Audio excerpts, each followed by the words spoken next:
This is a salute to the legacy of the Four Horsemen. I'm your moderator. Ring Announcer Midnight Guthrie, a lot of you know me as Cody as well. But the men I'm here with, it's a real thrill for me as I'm being joined by original members of the Four Horsemen. We have manager extraordinaire JJ Dillon getting inducted into the Hall of Fame this year. And then Tully Blanchard to my right.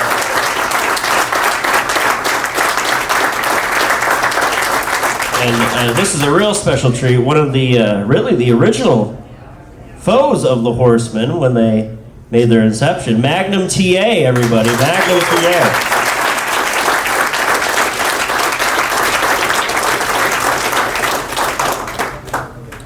So I guess to get started, because there's a lot of different origin stories. In your estimation, gentlemen, what is the impetus, what is the original origin of the Four Horsemen forming as a group?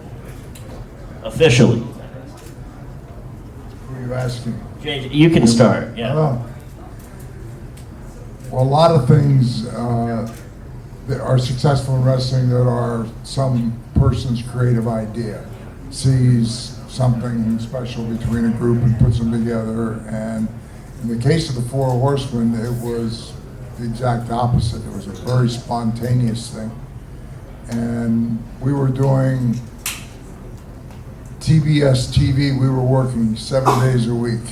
Matinees on Sunday, and Saturday we would do TV out of the TBS studio in the morning, get on a plane and go somewhere and wrestle that night. And it was a deal where it was the show that came on at 6:05, they would start taping it and the tape would just run. It wasn't like it was done in segments and edited, and so it was kind of wing it, and if things ran short or long, adjustments were made. And it seems to me that 1 week, for whatever the reason, towards the end, there was time that they were short, and Ric Flair was the world heavyweight champion. Ole Anderson and Arn Anderson were world tag team champions, and Tully, you were either the national champion or the TV champion? TV champion. All right, he was TV champion, and I managed just Tully through some shenanigans. Somehow, Baby Doll got aced out, and I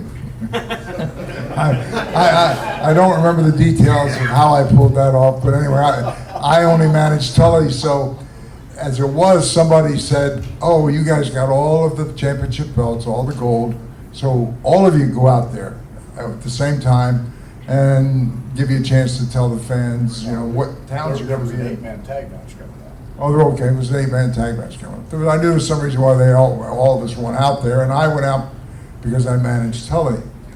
And the idea was to promote the 8-man tag match as well as tell them where the towns we were going to be in the upcoming week. And Arn Anderson, in his own unique style, just on his own said, you people at home, take a look at your screen of all these guys that have all the bragging rights wearing all the gold. And he said, never have so few dominated everyone else. You'd have to go back in the history books to the Four Horsemen of the Apocalypse, and he held up 4 fingers. Well, nobody thought anything of it, except immediately following that, anytime any one of us went out there, it became an interactive thing because the fans could get involved. And they started yelling, Four Horsemen. And then they started holding up the 4 fingers so that they were involved. And if I remember right, it was a couple of weeks that went by, and Jimmy Crockett finally said, what's this Four Horsemen thing I keep hearing? And I said, Jimmy, I think maybe we better pay attention, because it certainly wasn't our idea, but the fans heard it, liked it, picked up on it, and there's... Well, very shortly we were in Greensboro, and there was a whole, like the second row of ringside was a college fraternity, and they all came dressed in sport coats, ties, and sunglasses, and holding up a flashcard, Horsemen. It was pretty phenomenal. And one of them's here from Greensboro. who works with, can't think of his name's drawing a blank, but he still follows on. He writes for the Torch, contributes to the Torch, and he was one of that group in the front row. Yeah. Are you talking about Bruce Mitchell? Bruce Mitchell. Yeah. Yes, thank you. You saved me. You should stay out of cages. I know. No, you don't. But again, it was an impromptu thing, and many of the successful things are something that the fans got involved in. And what made it so unique was that the four guys that were the core of it were already established in the business. They were already stars in their own right. Certainly Flair is a world champion. Certainly Ole and Arn. By that time, Arn had rose quickly, and as an Anderson had proved his worth. And Tully was, I mean, he's here to honor his father. He's second generation. I first met Tully when he was a quarterback at West Texas State. I was wrestling in Amarillo, and just a great talent. So everybody was already established in the business. And what was unique about us is there were no egos. That a lot of times, especially when you have four, when there were great egos, there just wasn't any jealousy. Okay, yeah, that's better put. That a lot of times when there's interview time, and if there's 3 or 4 guys and you go out there and they run short of time and one guy doesn't get his time on the mic, and I've seen it time again and come back, head drop, face down because he didn't get to talk on TV, where that was not our mentality. It was like we would often go out there with no order of who was going to say what. It just was whatever the feel of the moment was. And there were weeks where one or several of us didn't talk because somebody got on a roll, and we just had a chemistry between the four of us. We traveled together. We were in the dressing room together. Thanks to Mr. Flair, whether we wanted to or not, we partied together, and we spent more time together than we did with our families. And I don't think I certainly never would have dreamed that it would last as long as it did and become as big as it did. But it was, God, it was a great experience. Oh yeah, it was, but because of the origin is why people still remember to that level the Four Horsemen, because it wasn't a promoter's idea. It wasn't somebody sitting around going, how can I sell tickets? And, we're going to call these 4 guys the Four Horsemen. That was not the case. And, it was just phenomenal. And, the reality of me being part of the group, I don't remember, Terry, you might remember, as Flair was Gene and Ole's nephew. Was a cousin? Cousins, I think. Yeah, they were in the Anderson family somehow to help Flair get over, and then Arn came in as a nephew. Maybe he was the nephew, and so it was an Anderson family deal.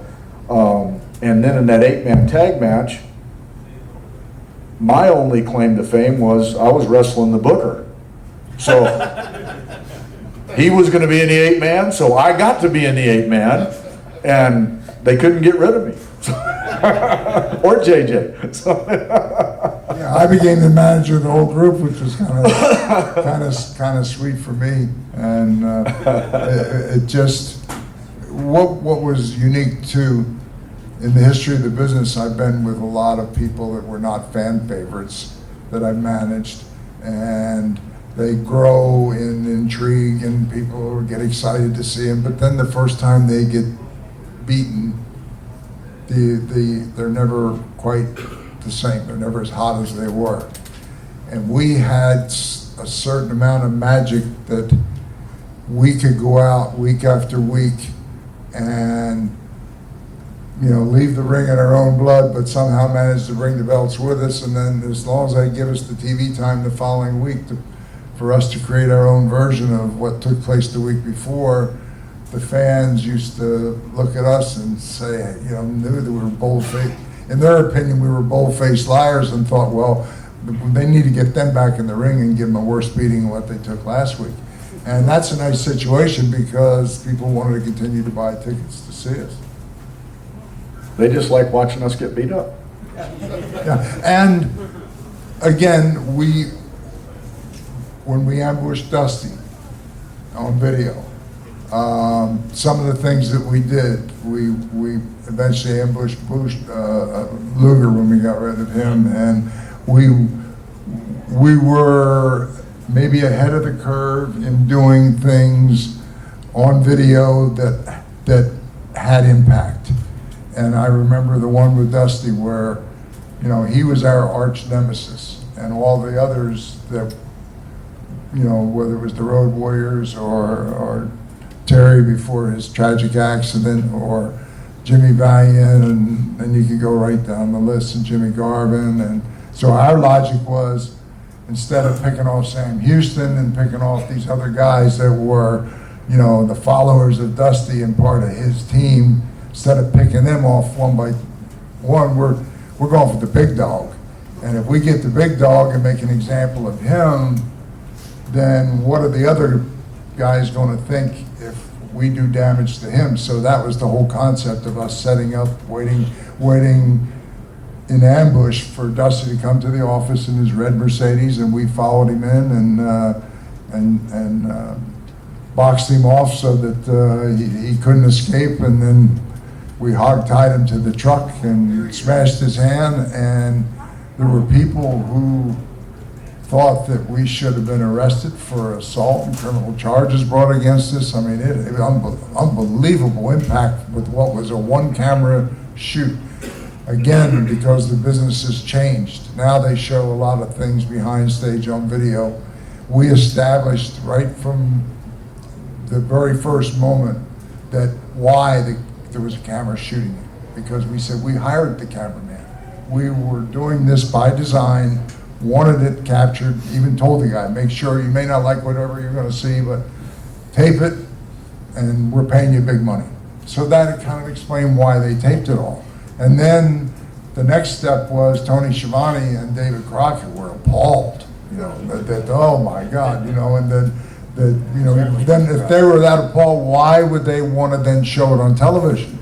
Covered that angle by me saying, well, you know, with a little smirk, you know, well, the reason that you're showing it is because we bought the time. You got to show it. And the end result was that all of the friends of Dusty Rhodes, when they see what we did to him, they got to go to bed at night thinking, boy, if they ever got me alone, what would they do to me? And we got mileage for a year out of that.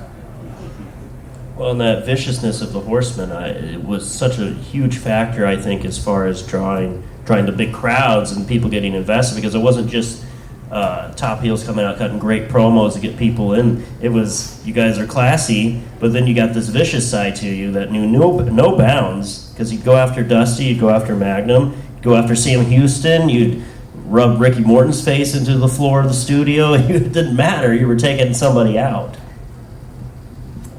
Now, right around the time period here of the development of the Horsemen, Tully, you and Magnum had what is still widely considered one of the great feuds of the history of the NWA in the Mid-Atlantic area, that culminated in that I Quit cage match, which is still widely considered by many one of the great cage matches of all time. And for our younger fans, if you haven't had an opportunity to watch it, I think it's on the WWE Network now.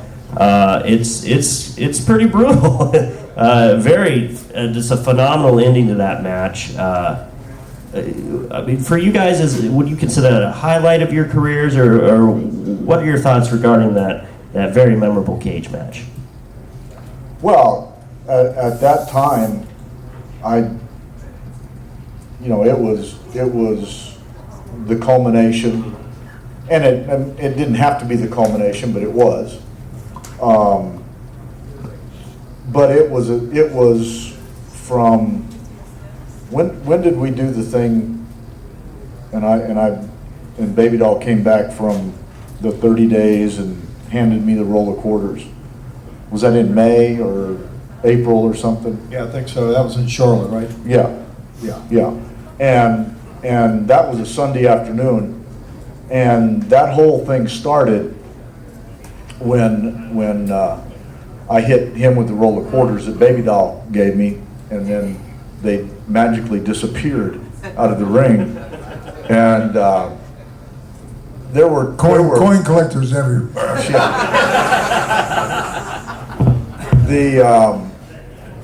You could hear a pin drop in that arena. 12,900 and something people, and I mean it was an eerie feeling because the up and coming heir apparent babyface got beat, and I mean it was dastardly in design, and it was in design because Baby Doll had been, I lost to Dusty, and she was gone for 30 days, and she came back dressed up like a policeman, and that's a lot like the thing with Dusty. There was a plan and a purpose. I mean, there just wasn't stuff just done to be done. And when she came in and that thing was over with, it was unbelievable. And that whole next 5 months, 6 months up to Starrcade was we went from boil to, I don't know what's even hotter than boil, but I mean the matches every night all over this country. I mean, I made a comment to somebody one time. I said, if you haven't been belly to belly on the stage in Philadelphia, you haven't really lived in this business yet. And I've been belly to belly on cement every stinking night somewhere, and all over the buildings and out in the parking lots, and that level of intensity is what made the I Quit match itself so good, was because they wanted him to beat me up so bad, and he generated that intensity in his interviews and all the fights and all the battles that we did for that 5 months, that it just came to a head, and that was the perfect match to have. And it's probably the greatest match that I had in my career, and I had a lot of good ones with a lot of great people that I would have logged down, but I mean the most memorable. I'm kind of at 62 years old, I look at things now, oh, it's a good steak. Is it a memorable steak? Well, no, it's not. Things in my life that are memorable, and that was a memorable moment. The start of it with the quarters, and then the culmination of it in the Greensboro Coliseum. And all that to say, we didn't do pay-per-views at that time. Think about simulcast. Greensboro Coliseum sold out 18,000, I think, and the Omni in Atlanta sold out 18,000, 36,000 people on Thanksgiving night. One live match, videoed match, or simulcast, back and forth. And that was just an unbelievable night for my career, his career, and for the company. I mean, it just couldn't get any better. And then to be able to have a match at that caliber that people still talk about 20, 31 years later. Did I add that right? Anyway, you talk about it. You beat me up. Well, I was getting you in shape for everything that was yet to come in your career, is what it was. I mean, I knew you were tough, and I knew the intensity that I'd implemented in what I did, and Tully was the antithesis of everything I was as a babyface, he was as a heel. When I met Tully, his only desire was that he wanted to be the best heel in the business. He wasn't one of those heels that secretly wanted to be the superstar babyface main event. He wanted to be the best heel. I want to be the best babyface. And so when you put the two of that together with that kind of intensity and youthful enthusiasm and coming from the Bill Watts psychology of working stiff, which I think I probably redefined that word in the dictionary for Tully a few times. He speaks well today, but I think his throat was like in terminal pain for a matter of years after the fact, because we wanted to be that one match, no matter what you saw every night when you walked in and paid your money to watch a wrestling match. We want to be that one thing that you walked out talking about when you were going home, and say, those two guys are going to kill each other.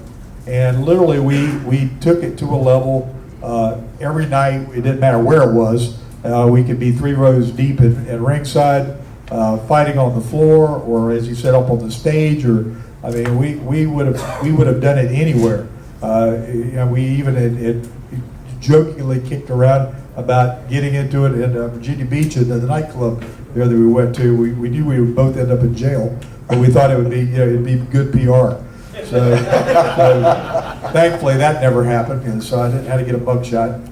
But at the time we did it, it was such a joy to, like you said, go to work every day and enjoyed what we did in the ring every day. I had no idea it was going to be something that would be talked about 30 years later, or a landmark, brutal match or whatever, because everything we did was brutal. I just set the bar there, and I figured that's what everybody did. But it was an honor. It was. There is second to none to Tully Blanchard in the world of the heels. I'm going to tell you right now, I work with the greats, and it's extremely talented people, but I had to turn it down 5 notches for anybody else to go out there after I'd worked with Tully. So it was an honor, it was a pleasure, and it is great to share these memories with all you people out here. Now, one thing I've always wondered, the ending of that match, very, very memorable. With the wooden chair, the piece splinters off, you jam it into his eye. Was that just a perfect coincidence that it worked out? Had you seen the chair ahead of time in the arena, thought we've got to use this tonight? How did that work out? Well, the chair was a plan, but nobody knew that just absolutely perfect prop would turn into the most horrifying looking steak, known to man. It was, is he going to drive this through his skull and we're truly going to see the end of this? Or, what's going to happen? And we knew we were going to have the moment. We just didn't know we were going to have that particularly gruesome piece of hardware to work with. No, when I broke the chair in the ring, you just pick a piece, and that looked like the best piece. What do I want him to stick me in the eye with? I'd like to say one thing about the Horsemen too, and Armin has brought this point up, that when we were in a town, the guys weren't all in one match every night. Sometimes it was broken down. Maybe Flair would defend the title as a tag match. Maybe somebody was in a single. And what I recognized and what Arn Anderson confirmed was that there was a subtle sense of challenging each other. In other words, the first guy that went out there, and if it was Arn, he went out there and gave 110%. And when he came back to the dressing room, it wasn't like he'd come in and make some smart comment. He didn't have to say anything, but he would come back with that look about him, okay guy, follow that one.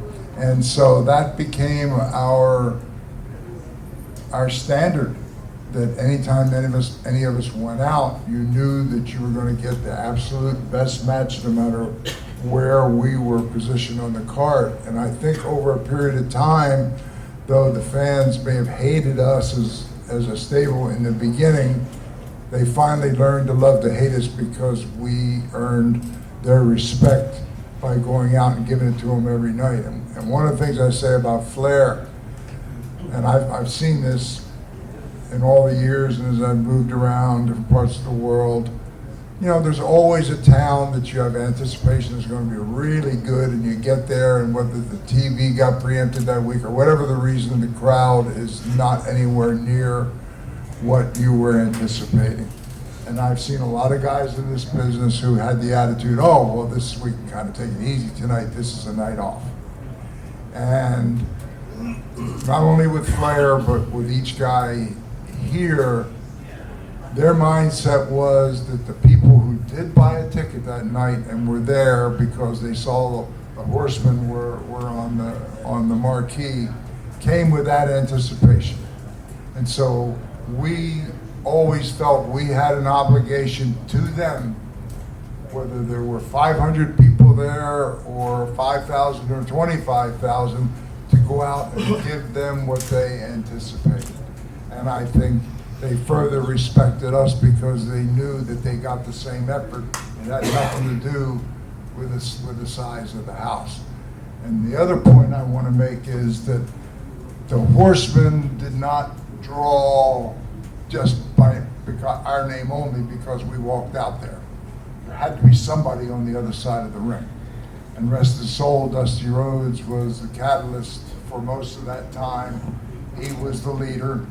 But he was surrounded at that time by an incredible array of talent that we were fortunate enough to work with. And I count Magnum Terry Allen among them, and the Road Warriors, and Ronnie Garvin, and Sam Houston, and you know, all the guys that we got to work with. We had the best across the ring that every night forced us to be the best that we could be. And so I think that was a contributing factor in our run. And when Terry had his accident, I remember it like it was yesterday. I mean, it was in the paper, and it was about a mile from his home in a pouring rain, and hit a slick spot in the road, lost control of his car, hit a tree, and in an instant, his neck was broken and his career was ended.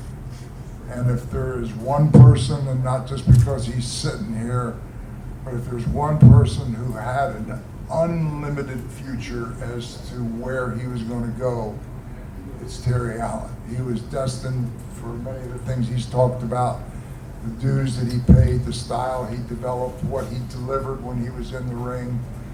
Oh, he would have been a world champion. And I don't know if Tully remembers this, but you know, you were in a battle for your life when that happened. It wasn't just your career that ended. And it was, well, is Terry even going to survive? And the doctor said because he was a magnificent athlete in such tremendous shape, that contributed to the fact that he did survive. And one night, Doug Dillinger, who was in charge of security, and it was well after midnight, snuck us into the back door of the hospital into an intensive care, which you couldn't get there, but we were able to get there. And we walked in, and there was Terry laying there face down on an apparatus with this thing that totally immobilized his head, and he, I'm sure, had no idea that we were there, and he was on a machine that rotated one way and the other so that his body fluids didn't settle. And you heard the phrase, you could hear a pin drop. Well, you could have heard a pin drop.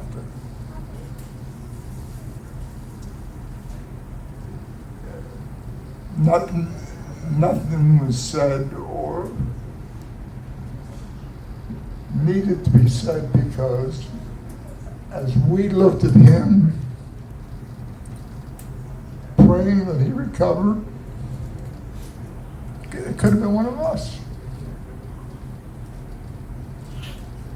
Yeah, that was a tragic, I mean, all our lives changed. I woke up the next morning and the news, I mean, we just finished 8-month program, and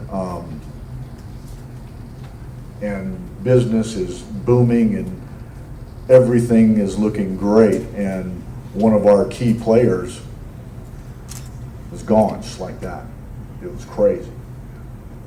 And we didn't spend a lot of time thinking, as JJ said, but I mean, we all drove fast and we all had cars that could go fast, and it could have been any of us. And it was a day and a time and an era that you never forget. It marks your life. And I don't know if you people know it, but Terry, he fought back and eventually was able to walk independently, which he can do short distances now.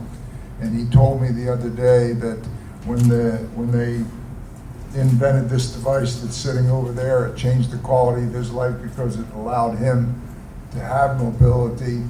He's married. He and I have something in common, that we're both fathers of twins, and he gets around on that device. And you people may not know it, but it's heavy, it's cumbersome, and unfortunately he can't fly with it on an airplane.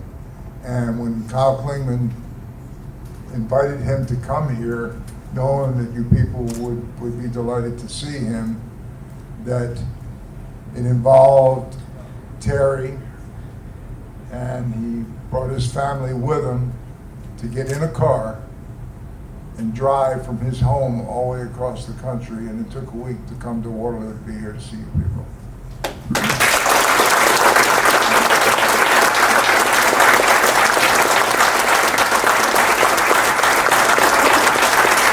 Well, thank you. Thank you very much. And the thing of it is we got to entertain you guys and put on some unbelievable battles of good and evil and all these things that we did that were, made so many memories. But it's so ironic that, Tully and I, and for me, being reminded so many times about the I Quit match, and no, he never said the word, so we'll just get that out right now. But I named the book that way. There you go, and it will still pay off. So, but the thing of it is so I inadvertently ended up in the I Quit match of life. Okay, so this guy who's been watched by hundreds of thousands of people on TV, he gets to play this hero and gets to do all these superhuman things. Got faced with a challenge, and whether I was going to buckle and crawl into my pity pot and become a statistic or not was certainly something that could have happened. Could have happened really easily. But I made a mistake that day that I've never admitted. I've got to admit to everybody here. Well, I never prayed to God to take this away from me. I prayed for Him to give me the strength to do what I knew was going to be ahead of me, and He's been faithful. He's done that. But boy, have I paid for it. I'm here, and the battle goes on. It goes on every day like it does for each and every one of you and your challenges in life. But I'm here to tell you, there is no quit in life. Life is a challenge, no matter what it is, your job, your family, your health, whatever it is, it's a challenge. And my quest was that if I could persevere, whether I had a platform, whether I was on TV, or no matter what I was, wherever we're at, we're an example. If it's at work, if it's with our friends, with our family, you're an example. You're teaching somebody how to react to the challenges in their own life.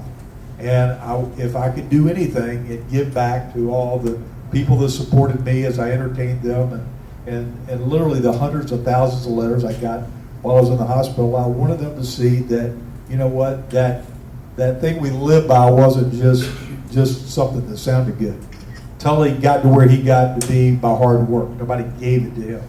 Nobody gave it to me. I didn't come from somebody that I knew in the business that got me in, and I got down the road. We all worked super, unbelievably hard to do something we loved, but to be the best at it. And no matter what you do in life, it's the same thing. If you give 100%, at the end of the day, that's all you can do, is give 100%. and never, ever, ever quit. And I'm not a quitter. Nobody's sitting up here with me as a quitter. None of you guys are quitters. And I want that message to be out there. You know, through God, all things are possible, 100%. But you've got to move. You can't stay parked. You can't just say, "Oh, poor pitiful me." You got to get up and go for it each and every day. Bad knees, bad backs, bad pains. Oh, poor pitiful me. Go. Get up and move. Do what you can do. And maybe it's not go climb a mountain, and maybe it's not to be able to go run a 4-minute mile or go pin somebody in 30 seconds. But your accomplishments every day are just as important as all these things we're sitting up here talking about today. The things we did that were so memorable, and I'm glad we made those memories for you. But you're making memories today for yourself, for your families. So keep it up. That's all.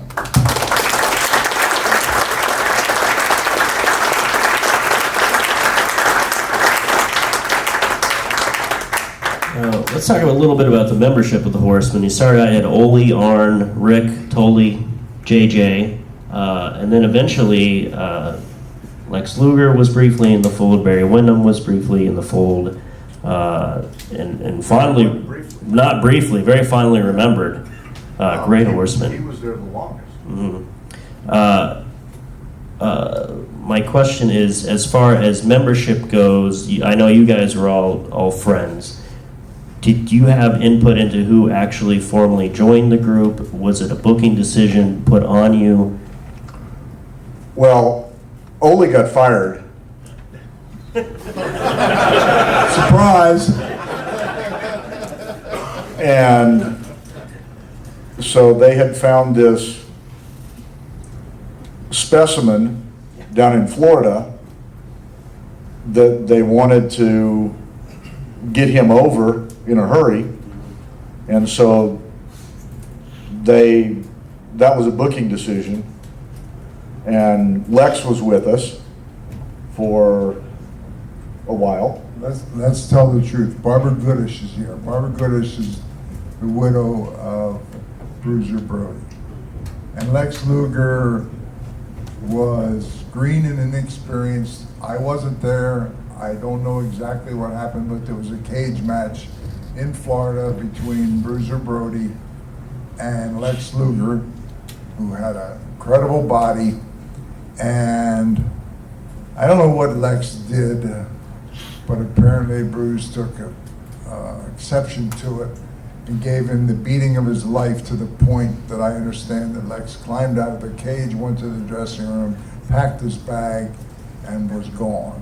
And the story was that here's this guy with a great body, and the Florida office called Jimmy Crockett and said, he's got to go somewhere.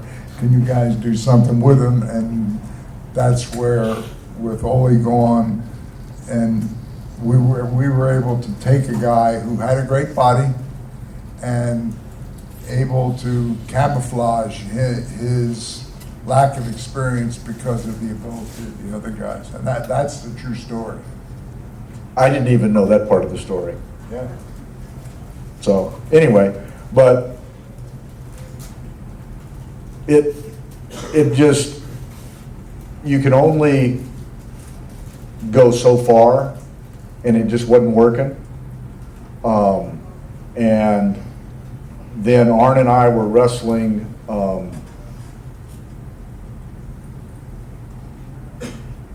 no, we got rid of, how did we do that? How were we wrestling Barry and Luger? Barry switched in a match. Yeah, but that was a match that was Nobody huge. saw that one coming. But we got rid of Luger. I forget what the angle was. Barry turned on Lex. Yeah, that part, but I mean, how did we get Lex over there with them to wrestle us on I television? think it was a Crockett Cup tournament match, maybe? Battle Royal. Oh, Battle Royal. Thank you, Dan. Okay. 1987. No, that's what it was. There was a there was a bunkhouse stampede. And the deal was whoever won the bunkhouse stampede would get a title shot at Flair. So our logic was that we were all in there, and I even got in there only with a thought in mind of just directing traffic. And if one of us won the bunkhouse stampede, then there would be no challenge to Flair, and that would solve the problem. And it ended up, because I recently had the chance to watch the match, it ended up with Tully, with Arn, with Luger, and I was still there. And all of a sudden, as I look around, it's all the Horsemen. And I remember I said, guys, I in my wildest dreams never thought that my name would be in the record book as having won a bunkhouse stampede. Tully looked at Arn looked at Tully, and they said, done deal. Tully went over the rope and eliminated himself. Arn went over the rope, eliminated himself, and Luger just kind of looked around. And there was a kind of a lull. And then I think Arn was the one that took the initiative and said, hey. And Luger looked at Arn and said, are you asking me or are you telling me? And he said, it doesn't matter. You're gone. Get out. JJ's the winner. Well, I kind of lost track of what was going on, and all of a sudden, Luger grabs me by the backside and the hair and whoosh, dumped me over the top rope because he wanted that shot at Flair, so it exposed to us that he had an agenda of his own that was not in the best interest of the Horsemen. So that was the reason why we internally made the decision that Lex Luger was history. Remember that? No.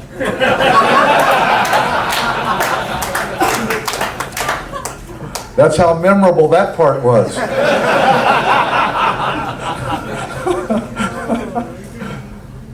Oh, so then him and Barry team up and wrestle me and Arn on one of the live TV shows. Jacksonville. From Jacksonville, Florida, exactly. And then we did the angle, and that just blew the babyfaces world aside. And that was a tremendously strong group of the Four Horsemen. I got asked this question last night, why they didn't induct Ole into the Hall of Fame. I said, that's a Vince question. You whatever. And but when you look at the group that the WWE inducted, Barry, Rick, Arn, myself, JJ, our manager, that was the strongest performance group that there was.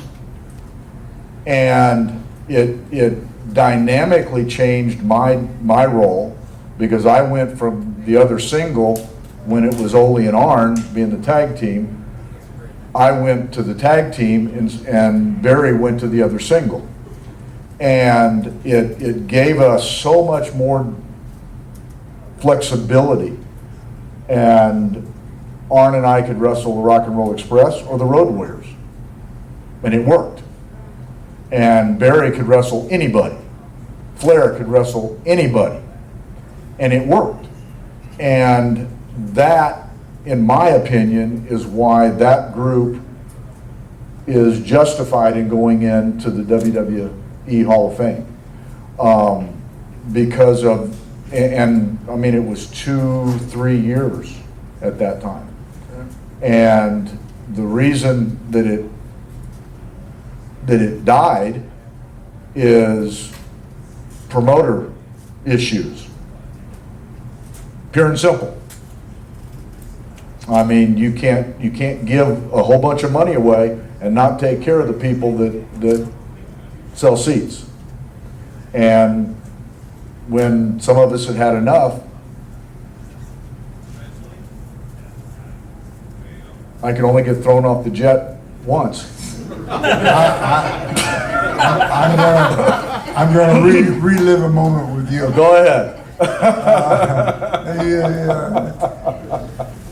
We had an incredible run, and like I say, Tully and Arn both had enough, and so they had an opportunity to go to New York, where it was everybody wanted to go, to be managed by Bobby the Brain Heenan, the greatest manager there ever was. That sets the bar by which all of us are measured. And the final night was in Philadelphia, sold out house, and Tully and Arn were with the Midnight Express and dropped the titles to the Midnight Express. And as we walked back to the dressing room area, which was a pretty lengthy walk, I remember as if it was yesterday, Tully looked at me and he said, "JJ, it's over." And it was. The instant that Tully and Arn were leaving, and that was their last match, the success of the Horsemen, the whatever you want to call it, ended that moment. Now the name continued on, which is typical in wrestling. The promoters will take a name that had success and run it into the ground and bring other people and whatever. But truth be known, the moment that Tully and Arn left, that the Horsemen were over, and they went to New York and did extremely well. And it was right at the time where Crockett Promotions was being bought by Turner.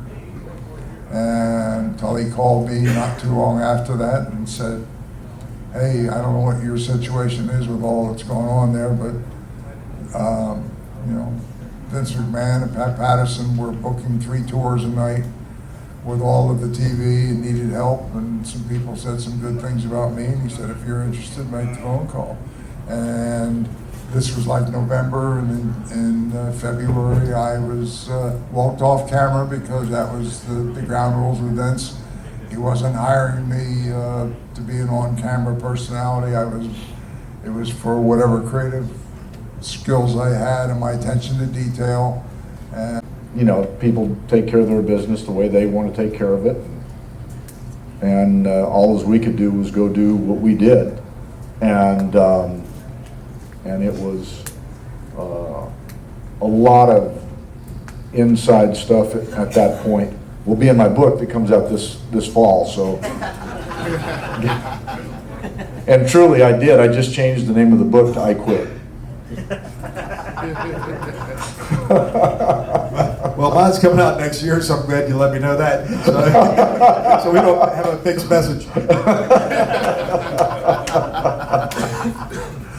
Oh gosh, but to just sit up here and talk about the memories, and I mean the things, and I mean that thing with Luger. I mean, I didn't even know that. Golly, we all learned something new today. And the thing is, we had a genuine friendship that doesn't happen a lot of times in this business. When when one or two guys, it's one thing. 4 guys have to be together and around each other so much, and we all had our individual personalities, and yet there was a camaraderie with us. And when we had a day off at home, it was not uncommon for all of us to go to somebody's house for a barbecue or something. We just genuinely enjoyed each other's time. It was a chemistry that doesn't come along very often in life, and it was certainly the high point of my career to be able to be a part of it with these guys.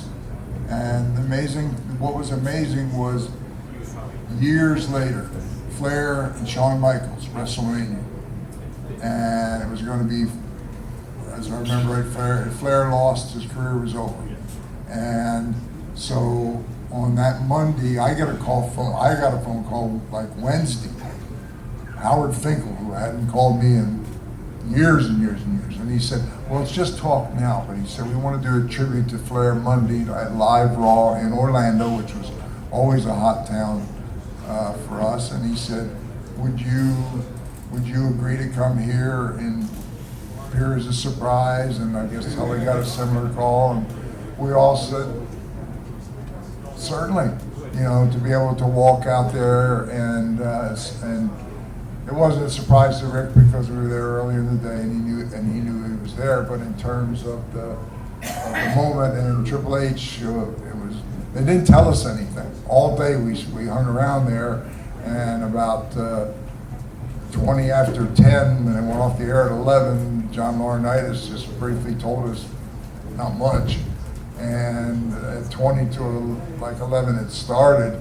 And I remember he had Rick in the ring, and we were the first ones. And when we walked through the curtain in Orlando after all of those years, I know for myself, I was blown away by the fact that they remembered us and responded in the way that they did. Oh, gosh, yeah. Like no time had passed. It was amazing. All right, we have about 10 minutes left, and actually, if it's okay, can we take some questions? Sure. Yeah.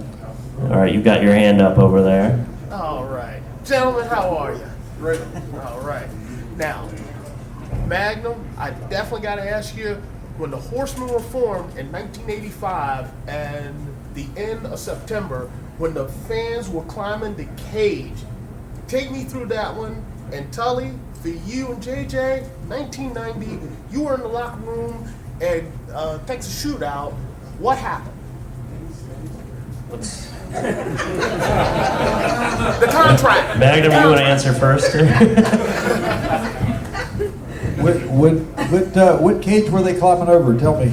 The cage to help Dusty when the Horsemen were getting formed. Are you talking about when he was in Atlanta and Right, I in was in Atlanta. Greensboro? Right? No, just a little bit 2 months before. Or is that where they jumped me in the dressing room and then they were beating him up outside and I got jumped on the Ole and Arn jumped me in the dressing room and beat me up in the back? And No, then this was the start of it when Flair was facing Nikita, and then they did the turn. The Flair did the turn, and then all the people were trying to save Dusty. It was real fans. Yeah, it must have been because I don't remember it at all. 2 for 2. Yeah, I wish I could help you with that one, but I mean, I have seen people want to climb the cage, but I don't remember that particular incident. I'm sorry. Okay. You must have been knocked out. You've been attacked earlier. One of the painful moments for me was we worked into a situation where Dusty had to put up a lot of money for a match to take place, and they had a grocery sack filled with money all wrapped up. And Dusty, this was post-accident, and Terry couldn't get around very, very well, but he was there, and he was going to be the guardian of this sack. I mean, jam full of money. And That I do remember. when things got bad for us and Dusty was looking good, I don't know what I did. I think I gently I shoved him, and down he went. I scooped up that sack of money and ran for the exit. Ran for my life, because I thought if anybody ever catches, they will kill me. They had a car sitting outside with the engine running. I jumped in and I breathed a huge sigh of relief, but I felt so bad of taking advantage of him in his condition and stealing that money, which ended up, it was, a box office winner, but I love this man, and to shove him down and to take advantage of him in that situation and steal that bag of money, I apologize to the world, and I apologize to you too.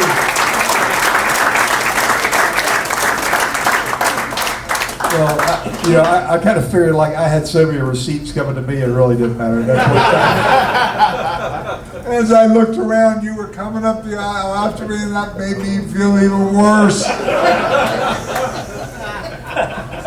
Well, I forgive you. Thank you.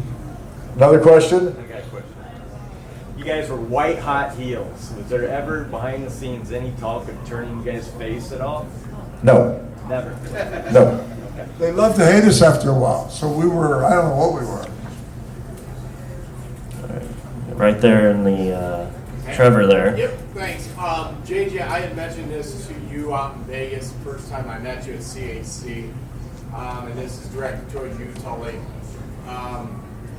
The whole Horseman thing, was very inspirational to myself in regards to wanting to have that lifestyle that you guys portrayed every Saturday on TBS.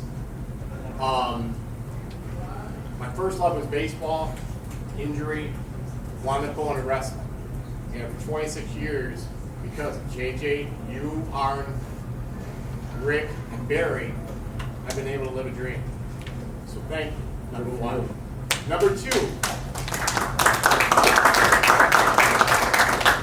can you elaborate and talk about Chicago, because that's where I'm from, and you guys did a ton of shows at the UIC Pavilion.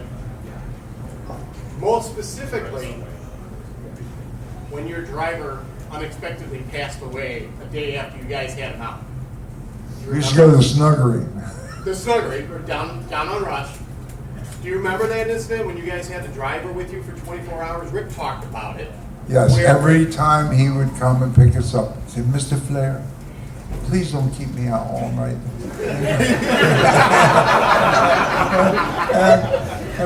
and we would make promises to him that we wouldn't be there very long. And unfortunately, we never kept any of our promises. That poor man, he would sit in his car and he would fall asleep. And it would be, Flair would tell him, he said, we'll see you at the Snuggery on Rush Street. And we would get there and they would be lined up.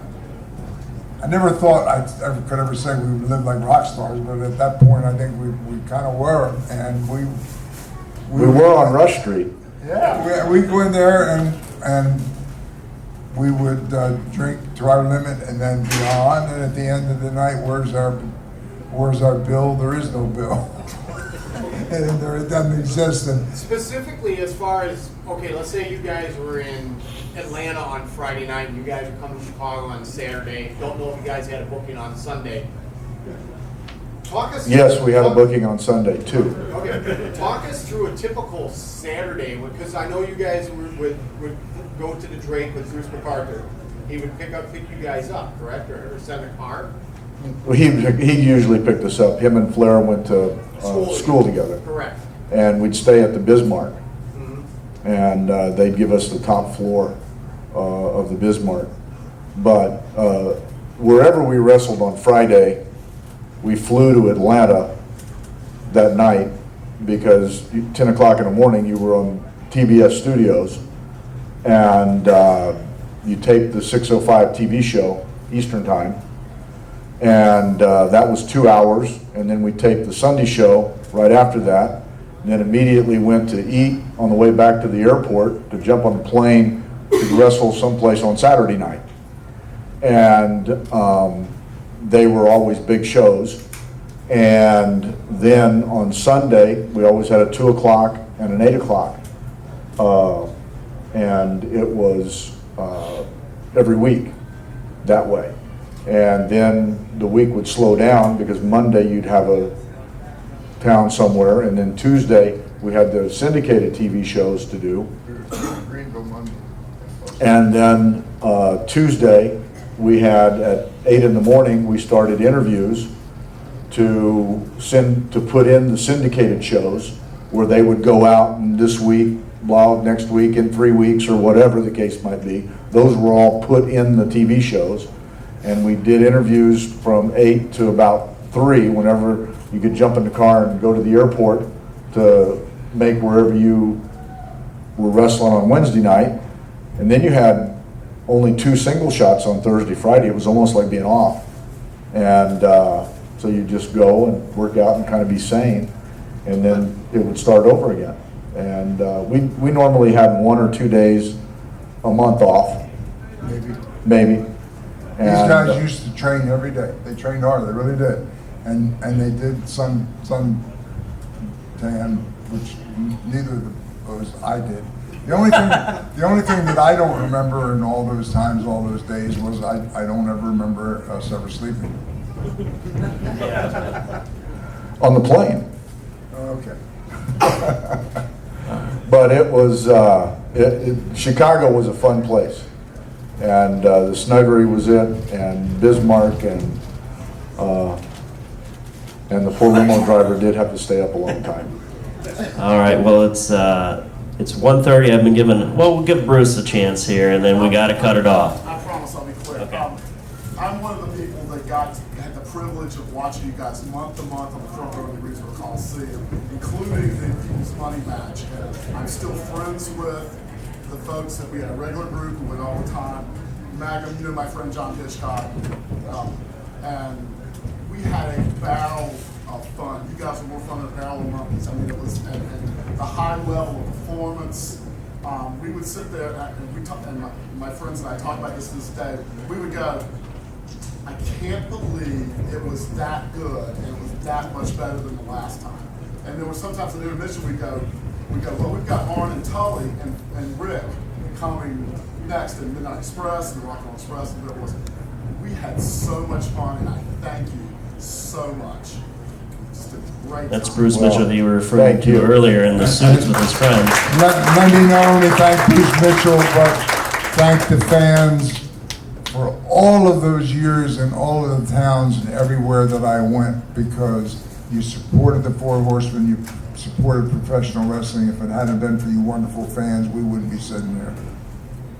All right, well, we could continue time, but we got to conclude there.